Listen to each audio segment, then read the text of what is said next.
S ನೋಡಿ, ಇತ್ತೀಚಿನ ದಿನಗಳಲ್ಲಿ ಸರ್ಕಾರಿ ಶಾಲೆ ಅಂತಂದ್ರೆ ಬರೀ ಮೂಲೆ ಗುಂಪಾಗುವಂತಹ ಪರಿಸ್ಥಿತಿ ಎದುರಾಗಿಬಿಟ್ಟಿದೆ. ಅಭ್ಯರ್ಥಿ ಅಂದ್ರೆ ಈ ಒಂದು ಅಭಿವೃದ್ಧಿ ಕಾಣದೇ ಇರುವಂತಹ ಸರ್ಕಾರಿ ಕನ್ನಡ ಶಾಲೆಗಳು ಈಗ ತಲೆ ಎತ್ತುತ್ತವೆ. ವಿದ್ಯಾರ್ಥಿಗಳಿಗೆ ಕುಡಿಯಲು ನೀರಿಲ್ಲ, ಹೆಸರಿಗಷ್ಟೇ ಶೌಚಾಲಯ, ಆದ್ರೆ ಶೌಚಾಲಯ ಕ್ಲೀನ್ ಇಲ್ಲ. ವಿದ್ಯಾರ್ಥಿಗಳಿಗೆ ನೀರು ಬೇಕಾದ್ರೆ ತಾವೇ ನೀರನ್ನ ತರಬೇಕು ಮನೆಯಿಂದ. ಶಾಲೆಗೆ ಬರಬೇಕಾದ್ರೆ ಕಲ್ಲು ಮಣ್ಣು ದಾರಿಯಲ್ಲೇ ಬರಬೇಕು ವಿದ್ಯಾರ್ಥಿಗಳು. ಈ ಶಾಲೆಯ ಅಭಿವೃದ್ಧಿ ಕೆಲಸಗಳು ಎಲ್ಲವೂ ಅರ್ಧಂಬರ್ಧ ನಿಂತು ಹೋಗ್ಬಿಟ್ಟಿದೆ, ಎಲ್ಲವೂ ಅರ್ಧಂಬರ್ಧವಾಗಿದೆ.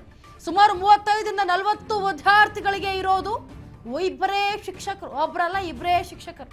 ಶಿವಲಿಂಗೇಶ್ವರ ನಗರದ ಸರ್ಕಾರಿ ಕಿರಿಯ ಪ್ರಾಥಮಿಕ ಶಾಲೆಯ ದುಸ್ಥಿತಿ ಇದು.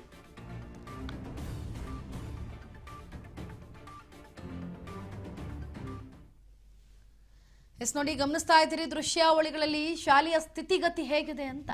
ಒಂದು ಕಡೆ ಶಾಲೆಗೆ ಬರುವಂತಹ ವಿದ್ಯಾರ್ಥಿಗಳ ಹಾದಿ ಹೇಗಿದೆ ಅಂತ, ಮತ್ತೊಂದು ಕಡೆ ಶಾಲೆಯ ದುಸ್ಥಿತಿ. ಯಾವ ಪಾಳು ಬಿದ್ದಿರೋ ಮನೆನೂ ಬೇಡ ಕಣ್ರಿ, ಪಾಳು ಬಿದ್ದಿರೋ ಮನೆನೇ ಎಷ್ಟು ಚೆನ್ನಾಗಿರುತ್ತೆ ಆ ರೀತಿ ಇದೆ ಶೌಚಾಲಯ. ಗಮನಿಸ್ತಾ ಇದ್ದೀರಿ ದೃಶ್ಯಾವಳಿಗಳಲ್ಲಿ. ಅಭಿವೃದ್ಧಿನೇ ಕಾಣ್ತಾ ಇಲ್ಲ ಈ ಸರ್ಕಾರಿ ಕನ್ನಡ ಶಾಲೆಗಳು.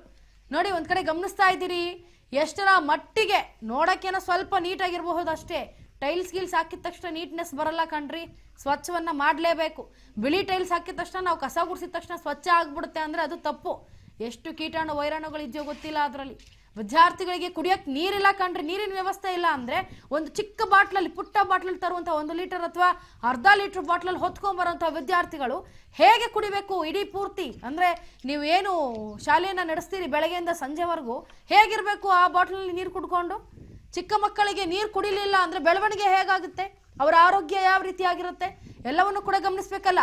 ವಿದ್ಯಾರ್ಥಿಗಳಿಗೆ ಕುಡಿಯಲು ನೀರಿಲ್ಲ, ಹೆಸರಿಗಷ್ಟೇ ಶೌಚಾಲಯ ಇದೆ, ಆದ್ರೆ ಶೌಚಾಲಯ ನೆಟ್ಟಿಗೂ ಇಲ್ಲ. ಗಮನಿಸ್ತಾ ಇದ್ದೀರಿ ಶೌಚಾಲಯವನ್ನು ಕೂಡ ಯಾವ ರೀತಿಯಾಗಿ ದರಿದ್ರವಾಗಿ ತುಂಬಿಕೊಂಡಿದೆ ಆ ಶೌಚಾಲಯ ಅಂತ. ಪಾಳು ಬಿದ್ದಿರೋ ಮನೆಯೋ ಎಷ್ಟು ಚೆನ್ನಾಗಿರುತ್ತೆ, ಆ ಕೈ ತೊಳೆಯೋ ಜಾಗವೋ ಇನ್ನೂ ಬೇಡ. ಇನ್ನೇನು ಮಲೇರಿಯಾ ಡೆಂಗ್ಯೂಗಳು ಬರದೆ ನೀವು ಮಾಡುವಂತಹ ಕೆಲಸಕ್ಕೆ ಆ ಚಿಕ್ಕ ಮಕ್ಕಳನ್ನ ಯಾಕ್ರಿ ಬಲಿ ಮಾಡ್ತೀರಿ?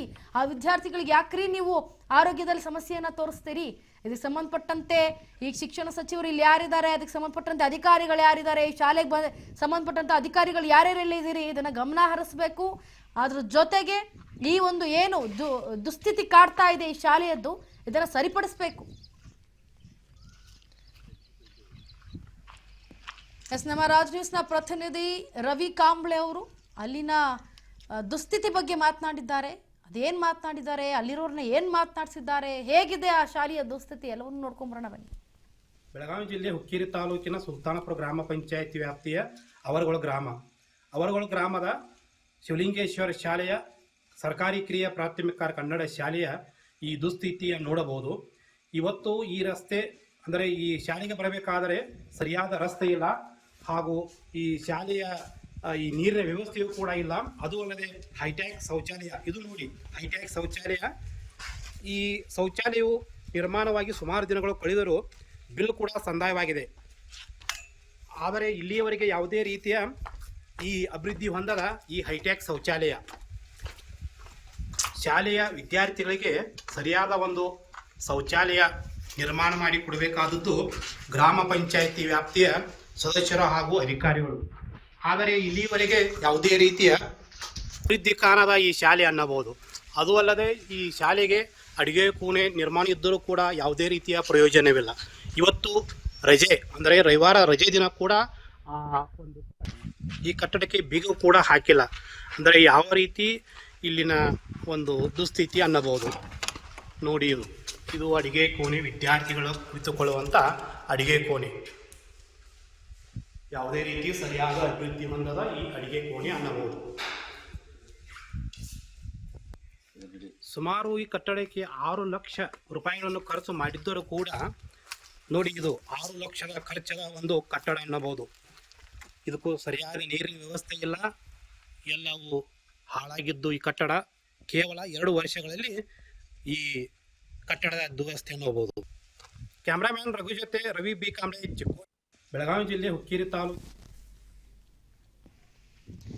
ಎಸ್ ನೋಡಿ, ಬೆಳಗಾವಿ ಜಿಲ್ಲೆಯಲ್ಲಿ ಹುಕ್ಕೇರಿ ತಾಲೂಕಿನಲ್ಲಿ 52 ಗ್ರಾಮ ಪಂಚಾಯಿತಿ ಇದೆ. ಆ 52 ಗ್ರಾಮ ಪಂಚಾಯಿತಿಗಳಲ್ಲಿ ಇದೂ ಕೂಡ ಒಂದು.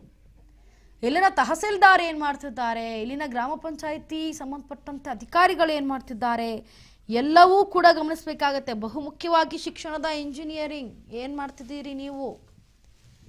ಇಂಜಿನಿಯರಿಂಗ್ ಕಚೇರಿಯಲ್ಲಿ ಎ ಸಿ ರೂಮಲ್ಲಿ ಕೂತ್ಬಿಟ್ರೆ ಹೇಗೆ ಸ್ವಾಮಿ? ತಹಸೀಲ್ದಾರ್ ಅವರೇ, ನಿಮಗೆ ಅಂತಾನೆ ಈ ಒಂದು ಸ್ಥಾನವನ್ನು ಕೊಟ್ಟು, ತಹಸೀಲ್ದಾರ್ ಅನ್ನೋ ಸ್ಥಾನವನ್ನು ಕೊಟ್ಟು ನಿಮ್ಗೆ ಎಲ್ಲವನ್ನೂ ಹೇಳ್ದಾಗ ನೀವು ನಿಮ್ಮ ನಿಮ್ಮ ಏರಿಯಾದಲ್ಲಿ ಇರುವಂತಹ ಶಾಲೆಗಳ ದುಸ್ಥಿತಿಯನ್ನ ಯಾಕೊಮ್ಮೆ ಆದ್ರೂ ವಿಸಿಟ್ ಕೊಟ್ಟಿಲ್ಲ? ಅದನ್ನ ಶೌಚಾಲಯ ಅಂತಾರ? ಪಾಳು ಬಿದ್ದಿರೋ ಮನೆನೂ ಕೂಡ ಎಷ್ಟು ಚೆನ್ನಾಗಿರುತ್ತೆ ಸ್ವಾಮಿ, ಅಲ್ಲಿ ಯಾರು ಶೌಚಾಲಯ ಮಾಡ್ತಾಳೆ? ಹೆಣ್ಮಕ್ಳಿಗೆ ಏನು ಸೇಫ್ಟಿ ಇದೆ? ಇದಕ್ಕೆ ಸಂಬಂಧಪಟ್ಟಂತೆ ಅಧಿಕಾರಿಗಳೀಗ ಎಚ್ಚೆತ್ಕೊಳ್ಬೇಕು. ಜೊತೆಗೆ ಸಂಬಂಧಪಟ್ಟಂತೆ ಏನು ಈ ದುಸ್ಥಿತಿ ಕಾಡ್ತಾ ಇದೆ ಶಾಲೆಯದ್ದು, ಅದನ್ನ ಗಮನಿಸಬೇಕಾಗತ್ತೆ.